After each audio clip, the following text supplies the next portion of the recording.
The text message glowed on my phone screen, each word a fresh slap in the face. No poor people at Thanksgiving this year. It ruins the mood.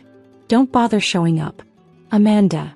I stared at my sister's message, sitting in my private office on the 50th floor of the city's most prestigious building.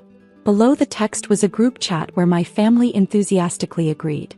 Mom, it's for the best. Your father's new promotion at Sterling Corp deserves a proper celebration. Dad, we can't have the VP of Operations daughter showing up in last year's clothes. Brother Mike, yeah, don't need any charity cases at dinner. If only they knew that Sterling Corporation, where they all worked in their prestigious middle management positions, had just been acquired by my company yesterday. The papers would be announced tomorrow morning, Thanksgiving Day. They thought I was a struggling office worker because that's what I'd let them believe. It was easier than explaining how their charity case daughter had built Phoenix Enterprises into a multi-billion-dollar technology conglomerate. My phone buzzed again. Amanda, don't try to guilt trip us either. Success runs in this family, well, most of us anyway. Success. I looked at the acquisition papers on my desk. Sterling Corp had been failing for years, their stock price plummeting. My family's precious jobs were only secure because I'd secretly been keeping the company afloat through shell corporations, waiting for the right moment.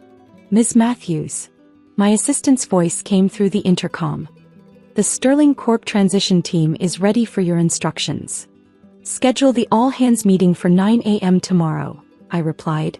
Mandatory attendance for all employees. Even on Thanksgiving?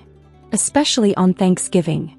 I smiled, thinking of my family's reaction when they realized who their new boss was. And Janet?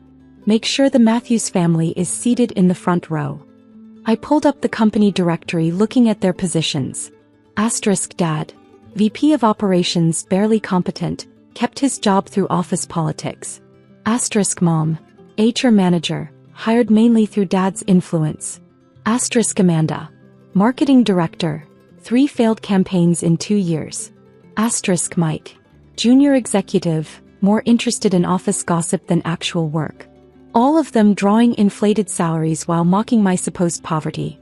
All about to learn that their jobs depended on the daughter they'd banned from Thanksgiving. My phone buzzed one final time. A photo from Amanda showing the elaborate place settings for tomorrow's dinner. See what you're missing? Guess you should have chosen a better career path. I looked at my own dinner plans, a catered meal in my penthouse while I finalized tomorrow's announcements. The sterling silver place settings in her photo probably cost less than my breakfast coffee service. Oh, Amanda, I murmured, I did choose a better career path. You just don't know it yet. I pressed the intercom again. Janet, contact HR. I want performance reviews for the entire Matthews family on my desk in an hour. Let's see how well success runs in the family. Tomorrow would be a Thanksgiving they'd never forget. Thanksgiving morning arrived crisp and clear. I sat in my private conference room at Sterling Corp, watching the security feeds as employees filed in, grumbling about the mandatory holiday meeting.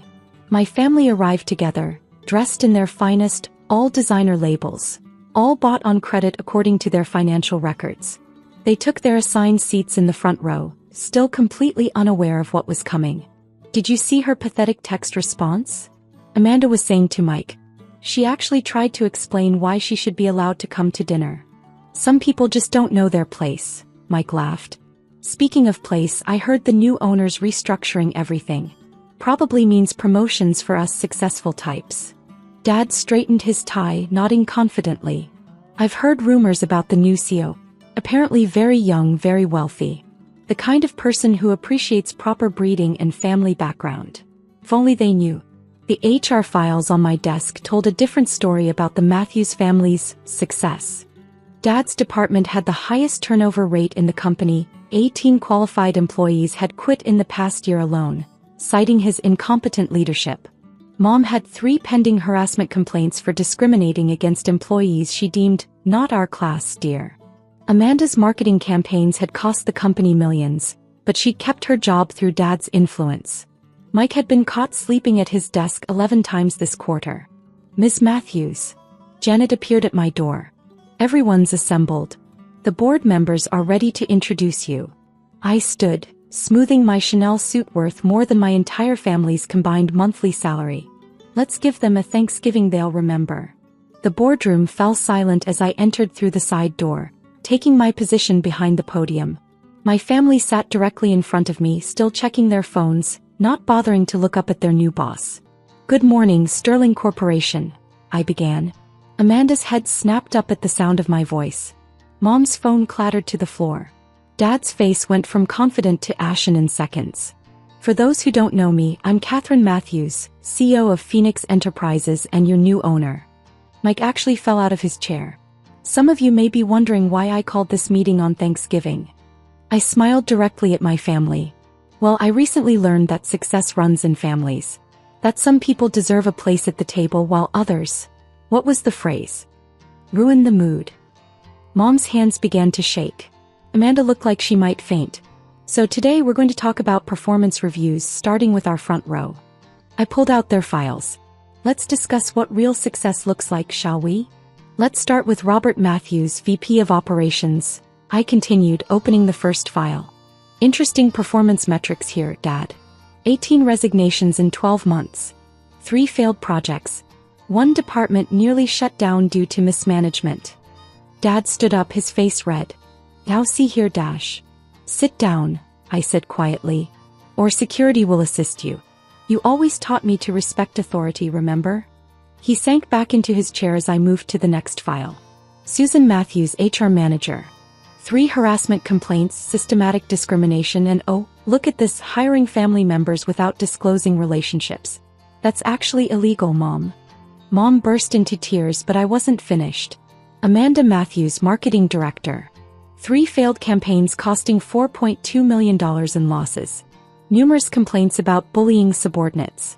And my personal favorite, expensing personal shopping as market research. Amanda's perfectly made-up face crumpled. "Katie, please. That's Ms. Matthews or CO Matthews to you. No poor people allowed, remember?"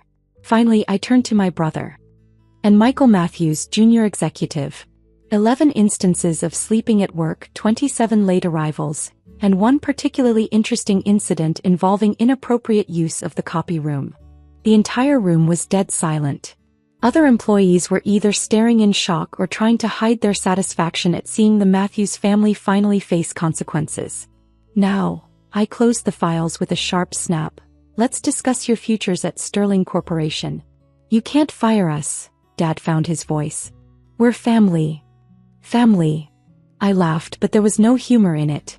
"Was it family when you mocked my poor career choices? When you banned me from Thanksgiving? When you told relatives I was a disappointment?" I pulled out my phone, displaying their group chat on the presentation screen.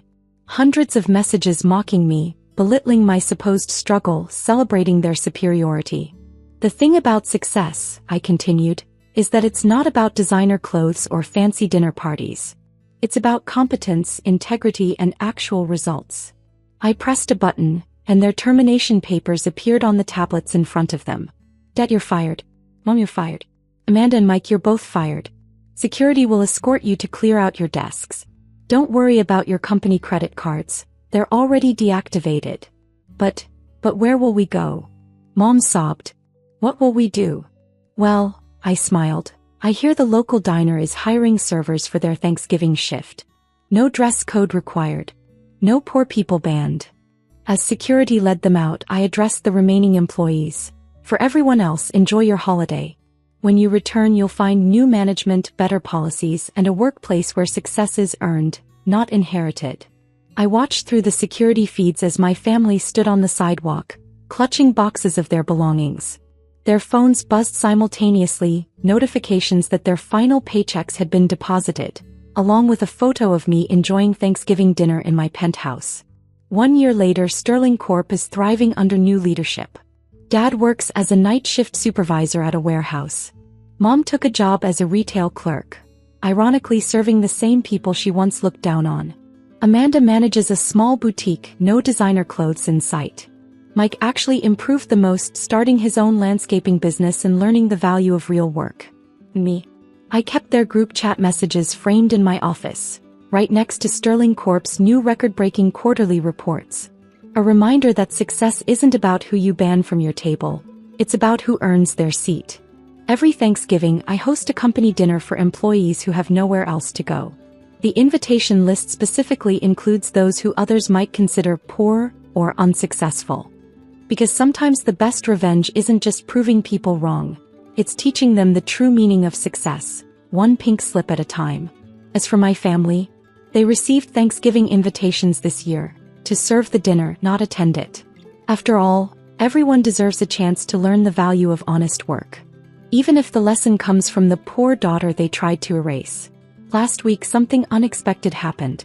Amanda came to my office, not through the executive entrance, but through the service door where she now delivers lunch orders to our employees. I understand now, she said quietly, placing my salad on the desk. Not just about the money but about dignity. About treating people with respect regardless of their position. I looked at her closely. Gone were the designer clothes and superior attitude. She carried herself differently now, with a humility born of hard experience. The boutique I manage, she continued, I've started a program helping women dress for job interviews. Women who can't afford designer labels. Women I used to look down on. For the first time in years, I saw my sister instead of my tormentor. The holiday dinner service. She hesitated. Could I volunteer this year instead of being assigned? There's a difference between serving because you have to and serving because you want to help. I studied her for a moment. You know what the difference is between then and now, Amanda? What? You finally understand that worth isn't measured in bank accounts or social status. It's measured in how we treat others. This year's company Thanksgiving will be different.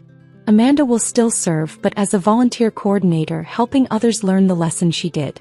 Mom and Dad have asked to help too, not for show or status, but because they've finally learned what really matters. Sometimes the best revenge isn't in the punishment, but in watching those who hurt you grow into better people. And sometimes being banned from one table leads to building a bigger, better, more inclusive one of your own.